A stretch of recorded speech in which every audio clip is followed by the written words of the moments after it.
वक्फ bill 2024 जिसको 2 दिन पहले पेश किया गया पार्लियामेंट में लोकसभा में, जिसको लेकर के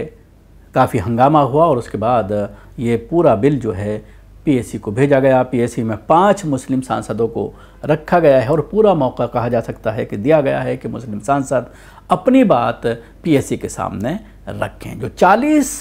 इसमें अमेंडमेंट किए गए हैं, 40 पॉइंट हैं जिनको लेकर के, उनमें बहुत सारे पॉइंट्स ऐसे हैं जिनको लेकर के मुसलमानों में आपत्ति है। इस मामले पर जमीयत उलमा हिंद के अध्यक्ष मौलाना सैयद अरशद मदनी ने यह कहा है कि शरीयत में किसी भी कीमत पर कोई मुदाखलत बर्दाश्त नहीं की जाएगी। लेकिन अब सवाल ये खड़ा होता है कि जब इस तरह का मामला सामने आता है, चाहे वो तलाक बिल का मामला हो, मदरसों पर जिस तरह से पाबंदियाँ लगाई जा रही हैं वो मामला हो, या उसके अलावा और बहुत सारे बिल जैसे सीए एनआरसी को लाने की बात कही गई, और उसके बाद अब ये जो संशोधन किया जा रहा है वक्फ बिल में, इसको लेकर भी इसी तरह के बयानात मुस्लिम तंजीमों के ज़रिए सामने आ रहे हैं, जिसमें यह कहा जा रहा है कि शरीयत में किसी भी तरह से मुदाखलत बर्दाश्त नहीं की जाएगी। लेकिन उसके बावजूद एक एक करके मुसलमानों के जो मामले हैं उन पर अटैक किया जा रहा है, उसको लेकर के संसद से बिल पास किए जा रहे हैं, और ये तंजीमें और इनके करता धरता बार बार एक ही बयान दिए जा रहे हैं कि मुदाखलत बर्दाश्त नहीं होगी। जाहिर सी बात है, आपने कुछ नहीं किया जब तलाक बिल आया, उसको लेकर कोई प्रोटेस्ट नहीं किया गया, कोई हंगामा नहीं किया गया। मुस्लिम पर्सनल लॉ बोर्ड ने ज़रूर एक दस्तखती मुहिम चलाई जिसमें करोड़ों महिलाओं ने उसकी मुखालफत में साइन किए, लेकिन उसके बावजूद उसको नज़रअंदाज किया गया। जो लॉ कमीशन है उसने भी मुसलमानों के ज़रिए जो अपनी बात वहाँ पर रखी गई उसको नज़रअंदाज किया। अब इस मामले में पीएसी बनाई गई है और जिस तरह की बहुत ही ख़तरनाक चीज़ें इसमें जोड़ी गई हैं, उससे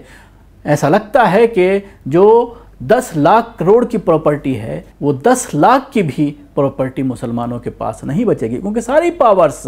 डीएम को दी जा रही हैं। डीएम तय करेगा कि ये वक्फ प्रॉपर्टी है या नहीं है। नए सिरे से तमाम वक्फ प्रॉपर्टीज़ की जांच की जाएगी। जो पहले से रजिस्टर्ड हैं उनको भी जांचा जाएगा। ऐसा नहीं है कि अगर किसी प्रॉपर्टी पर डिस्प्यूट होता है या कोई और है जो वक्फ करना चाहता है, क्योंकि उसमें एक शर्त ये भी रखी गई है कि कोई हिंदू वक्फ नहीं कर सकता है। पहले दूसरे मज़ाहिब के लोग भी जो है प्रॉपर्टीज़ को वक्फ किया करते थे, लेकिन अब कोई और नहीं कर सकता है। ये भी एक पाबंदी लगाई गई है।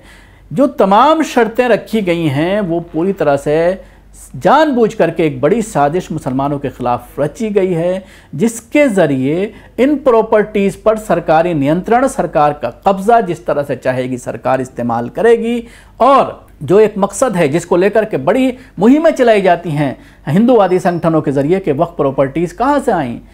आप भारत पर आए, मुसलमानों ने भारत पर कब्ज़ा किया, तो कोई अपने साथ तो लेकर नहीं आए थे ज़मीन, तो ये वक्फ कहाँ से आ गई। इस तरह के बहुत सारे तर्क हिंदुओं के ज़रिए दिए जाते हैं, ख़ासतौर से हिंदूवादी संगठनों के ज़रिए दिए जाते हैं, जाते रहे हैं। लेकिन अब इस तरह के मामलों में अगली रणनीति क्या होगी मुस्लिम तंजीमों की। मौलाना अरशद मदनी का बयान आया है, मौलाना महमूद मदनी ने भी बयान दिया है, जमात इस्लामी ने भी बयान दिया है, तमाम मुस्लिम जमातें जो है इस पूरे मामले को लेकर के बयान दे रही हैं और इस तरह की बातें कही जा रही हैं। कोई कह रहा है कि अब मुसलमानों को नीतीश कुमार से और जो और सहयोगी दल हैं भारतीय जनता पार्टी के, उनसे मुलाकात करनी चाहिए और एक दबाव बनाना चाहिए कि इस बिल को पास नहीं होने दिया जाए, क्योंकि नीतीश कुमार के जो लल्लन सिंह हैं पार्लियामेंट में, उन्होंने साफ तौर पर कहा कि हम इस बिल के फेवर में हैं। लेकिन अब जब ये पीएसी को दिया गया है, इसमें किस तरह से ऑब्जेक्शन करना है उसकी भी एक रणनीति बनाने की ज़रूरत है, क्योंकि अक्सर जब इस तरह की चीज़ें सामने आती हैं, लॉ कमीशन में किसी बिल को लेकर के बात होती है, तो हालांकि ये मामला भी लॉ कमीशन में नहीं दिया गया है और लॉ कमीशन के बाद ही ये पूरा ड्राफ्ट जो है तैयार किया गया है, अभी पीएसी को दिया गया है, पार्लियामेंट्री कमेटी को दिया गया है, और उसमें मेंबर ऑफ पार्लियामेंट हैं, 21 लोगों की एक कमेटी बनाई गई है, जिसमें भारतीय जनता पार्टी के भी लोग हैं, 2 महिलाओं को भी रखा गया है, 5 मुसलमानों को रखा गया है, असदुद्दीन ओवैसी साहब हैं, इमरान मसूद को इस कमेटी में रखा गया है, मुहिबुल्ला नदवी को, जावेद साहब को रखा गया है। तो टोटल 5 मुसलमान हैं जिनको इस कमेटी में जगह दी गई है, और कहा जा सकता है कि 21 में से 5 एक बड़ी संख्या है, तकरीबन 25%, 24-25% मुसलमानों को जगह दी गई है, उनको एडजस्ट किया गया है। तो अपनी बात रखने का मौका इन तमाम मुस्लिम सांसदों को रहेगा। मुहिबुल्ला नदवी साहब ने भी पार्लियामेंट के अंदर बड़ा बेहतरीन भाषण इस पूरे मामले को लेकर के दिया। असदुद्दीन ओवैसी पहले ही दिन से इस बिल की मुखालफत कर रहे हैं, और जिस तरह से मंत्री के ज़रिए और लल्लन सिंह के ज़रिए जिस तरह के तर्क दिए गए पार्लियामेंट के अंदर, उसको लेकर ओवैसी साहब पहले ही दिन से उनके ऊपर हमला बोल रहे हैं। और वाजिब बात है, जिस तरह की चीज़ें कही गई कि कोई मस्जिद कमेटी में नहीं रखा जा रहा है, तो सवाल ये खड़ा होता है कि गुरुद्वारा प्रबंधक कमेटी हो या फिर शिरडी मंदिर हो उसकी जो कमेटी हो, या ये अभी जो राम जन्मभूमि मंदिर बना है उसकी बात हो, इन तमाम कमेटियों में भी सिर्फ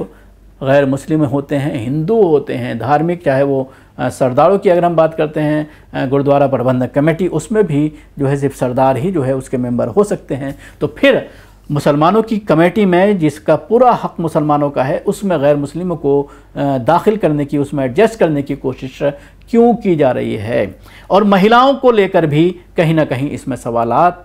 खड़े हो रहे हैं कि वक्फ बोर्ड में कोई बात नहीं है, आप महिलाओं को दीजिए, लेकिन उसमें जो है सिर्फ मुस्लिम महिलाएं होनी चाहिए, ये एक शर्त लगनी चाहिए। तो ये तमाम चीज़ें हैं, तमाम मुद्दे, ऐसा लगता है कि अब पीएससी के सामने ये सारी चीज़ें रखी जाएंगी। लेकिन उसके साथ ही और न सिर्फ अपोजिशन के लीडर्स, बल्कि जो सरकार के साथ हैं उनके लीडर्स, भारतीय जनता पार्टी के या फिर अक़लियती उम्र के जो वज़ीर हैं, उनके साथ भी बैठक करने की ज़रूरत है, बल्कि सड़कों पर भी इस पूरे मामले को लेकर के उतरने की ज़रूरत है।